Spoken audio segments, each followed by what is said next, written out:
हम बात करते हैं सेल के ईएमएफ और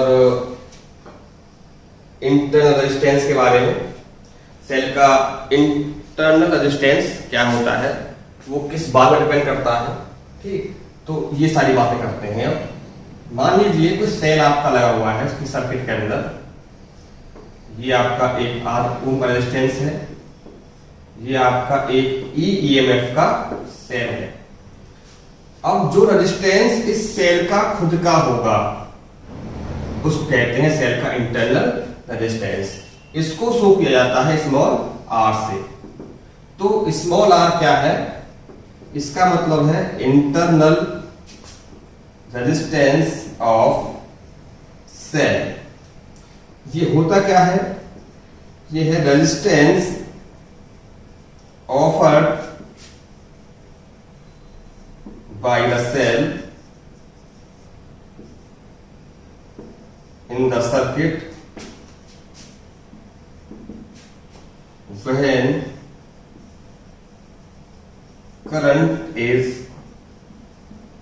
flowing in the circuit। जब किसी सर्किट में करंट फ्लो कर रही हो तो उस सर्किट के अंदर जो रेजिस्टेंस आपका सेल ऑफर करेगा उसको बोलेंगे सेल का इंटरनल रेजिस्टेंस। अब सर्किट के अंदर आप इस रेजिस्टेंस को सेल के साथ बना सकते हैं या आप चाहे तो इस रेजिस्टेंस को सेल के साथ भी बना सकते हैं। ये आपका इंटरनल रेजिस्टेंस है, ये आपका सेल है। तो अब ये पूरा का पूरा सेल इतना कहा जाएगा। ये तो हो गया इसका ईएमएफ, ठीक, ये हो जाएगा इसका इंटरनल रेजिस्टेंस। अब ये जो रेजिस्टेंस है आप इसको सेल के साथ बना सकते हो या इसको सेल के साथ जोड़ करके सीरीज में लिख सकते हो। जैसे अगर मान लो कहीं आपको दिखाई देता है कि ये आपका एक रेजिस्टेंस है 10 ओम का है, एक बैटरी है या सेल है सपोज 20 वोल्ट की, यहां लिखा हुआ है 2 ओम। तो इस 2 ओम का मतलब क्या होगा, इसका मतलब होगा सेल का इंटरनल रेजिस्टेंस। आप इसको इस सेल के साथ लगा सकते हो सीरीज के अंदर। ठीक, ये आपका 2 ओम का रेजिस्टेंस है, ये हो गया। ये आपकी 20 वोल्ट की बैटरी या सेल, ये हो गया। तो ये आपका सेल अब इतना कहा जाएगा। ठीक, आपने इसको यहां से उठा करके यहां लगा दिया है। ये क्या है, resistance offered by the cell. जो सेल का रेजिस्टेंस होगा वो रेजिस्टेंस इस सेल का इंटरनल रेजिस्टेंस कहा जाएगा। इसको शो करते हैं हम स्मॉल r से। अब ये जो स्मॉल r है ये डिपेंड किस चीज पर करता है, किसी सेल का इंटरनल रेजिस्टेंस उस सेल के अंदर मौजूद इलेक्ट्रोलाइट की कंसंट्रेशन पर डिपेंड करता है। और ये डिपेंड इस बात पर भी करता है कि उस सेल के अंदर जो इलेक्ट्रोड्स हैं आपके एनोड कैथोड है उनके बीच का गैप कितना है। और ये इस बात पर डिपेंड करता है कि उन इलेक्ट्रोड का सरफेस एरिया कितना है।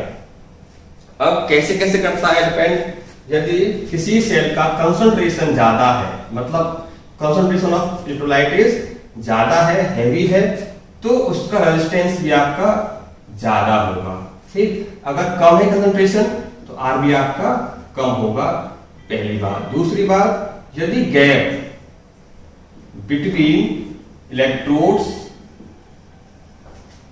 ज्यादा है तो रेजिस्टेंस आपका ज्यादा होगा, गैप कम है तो आर आपका कम होगा। तीसरी बात, सरफेस एरिया ऑफ इलेक्ट्रोड्स, यदि सरफेस एरिया आपका ज्यादा है तो रेजिस्टेंस आपका कम होगा, एरिया आपका कम है तो रेजिस्टेंस आपका ज्यादा होगा। तो ये जो इंटरनल रेजिस्टेंस है आपका R, वो बेसिकली इन 3 पैरामीटर पर डिपेंड करता है। वो कौन कौन से फिजिकल पैरामीटर्स हैं, concentration of cell, gap between electrodes and surface area of electrodes. बाकी में डायरेक्टली प्रोपोर्शनल है सिवाय किसके, सरफेस एरिया के। सरफेस एरिया पे ज्यादा होगा तो आपका रेजिस्टेंस ऑफ सेल कम होगा एंड दिस। तो इसमें ध्यान रखना है आपको कि जो सेल का रेजिस्टेंस होगा वो आप ड्यूरिंग न्यूमेरिकल या ड्यूरिंग डेरिवेशंस क्या करेंगे, सेल के साथ लगा देंगे सीरीज में। और आपका जो भी आपको पता करना होगा करंट पता करनी हो या कुछ पता करना हो, आप उसको ऐसे कर सकते हैं। ठीक, तो ये है आपका इंटरनल रेजिस्टेंस। अब बात करते हैं हम थोड़ी सी टर्मिनल पोटेंशियल डिफरेंस के बारे में। टर्मिनल पोटेंशियल डिफरेंस और सेल के ईएमएफ में रिलेशन क्या होगा। ईएमएफ क्या है हम अभी देख चुके हैं, और पोटेंशियल डिफरेंस में और ईएमएफ में रिलेशन क्या होगा वो अब देख लेते हैं। सपोज हमारे पास एक सर्किट है, this circuit is resistance R लगा हुआ है इसके अंदर।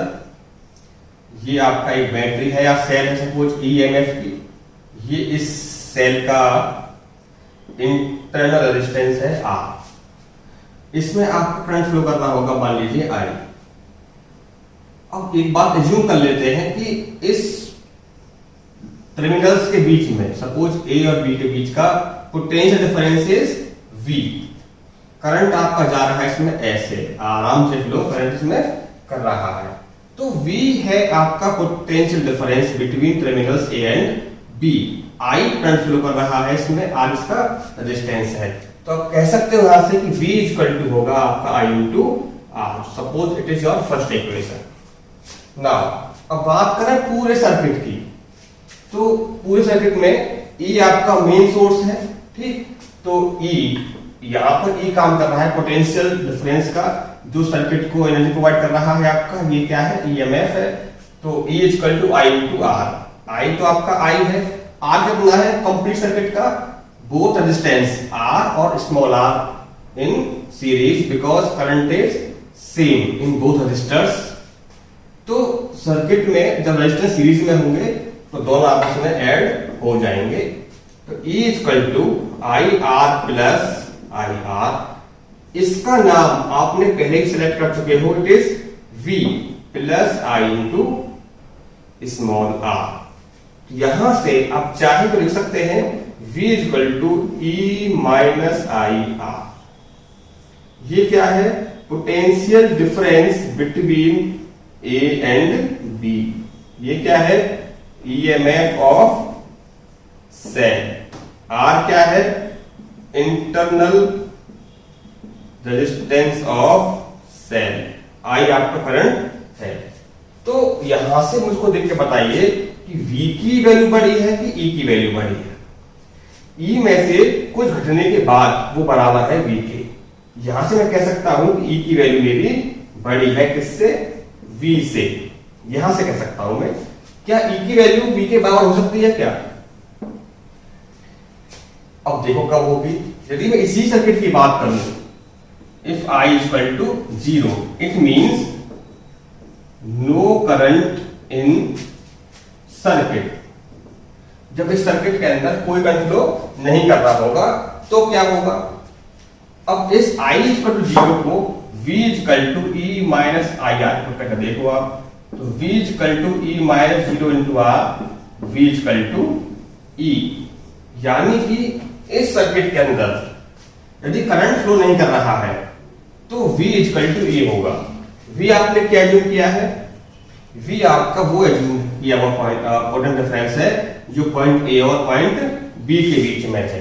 मैं इसको सर्किट को दोबारा ड्रॉ कर दूंगा यहां पर। ये आपका सेल हो गया, ये आपका टर्मिनल A और B हो गए। यानी कि A और B के बीच का जो पोटेंशियल डिफरेंस था पहले V था वो अब हो जाएगा E। यानी कि सर्किट में करंट कोई फ्लो नहीं कर रहा है। सर्किट में करंट फ्लो कब नहीं करेगा, जब आपके यहां पर कुछ भी लगा हुआ नहीं हो, सर्किट आपका ओपन हो। ओपन सर्किट में करंट कोई फ्लो नहीं करता है, करंट फ्लो करता है हमेशा क्लोज सर्किट के अंदर। तो इसका मतलब ये हुआ कि सर्किट आपका ओपन है, तो ओपन टर्मिनल्स के बीच का जो पोटेंशियल डिफरेंस होगा वो आपका सेल के ईएमएफ के बराबर होगा। तो V और E आपस में इक्वल हो सकते हैं, केवल एक केस में होंगे जब उस सर्किट के अंदर कोई करंट फ्लो नहीं कर रहा होगा। जहां से भी सर्किट आपका ओपन होगा वहां पर सर्किट का जो टर्मिनल ओपन टर्मिनल्स हैं उनके बीच का पोटेंशियल डिफरेंस उस बैटरी के या सेल के ईएमएफ के बराबर होगा। जैसे हम एक एग्जांपल लेकर देखते हैं, मान लो ये एक बैटरी है 12 वोल्ट की। इसका 2 ओम इंटरनल रेजिस्टेंस है, ये आपका लगा हुआ है 20 ओम वाला रेजिस्टेंस। तो यहां से आपका सर्किट ये ओपन है, क्यों क्या इसमें करंट फ्लो कर रही होगी आपकी? नहीं कर रही होगी। क्यों नहीं कर रही होगी? सर्किट आपका ओपन है। तो इन दोनों पॉइंट के बीच का पोटेंशियल डिफरेंस क्या होगा? तो भाई साहब इनके बीच का जो डिफरेंस होगा पोटेंशियल का, वो उस बैटरी के ईएमएफ के बराबर ही होगा। क्यों होगा? जब सर्किट आपका ओपन होता है तो ओपन टर्मिनल के बीच का पोटेंशियल डिफरेंस उस बैटरी के ईएमएफ के बराबर होगा। ठीक, यदि यहां पे कुछ लगा देते हैं रेजिस्टेंस तो ये नहीं होता। तो V हमेशा E से छोटा होगा। बराबर हो सकता है एक केस में जब उस सर्किट के अंदर कोई करंट फ्लो नहीं कर रहा हो। तो आपको ये रिलेशन याद रखना है V और E का। V में क्या आपका रिलेशन होगा? V = E - IR। और आपको ये भी याद रखना है कि V और E के बराबर कब हो सकता है, और आपको ये भी याद रखना है कि V की वैल्यू हमेशा छोटी होगी E से। ठीक, बराबर केवल एक केस में होगी। वो केस कौन सा है, उस केस का यूज हम कैसे करते हैं, ये सारी बातें आपको याद रखनी पड़ेंगी। इनका नोट कर लीजिए। ठीक, थैंक यू।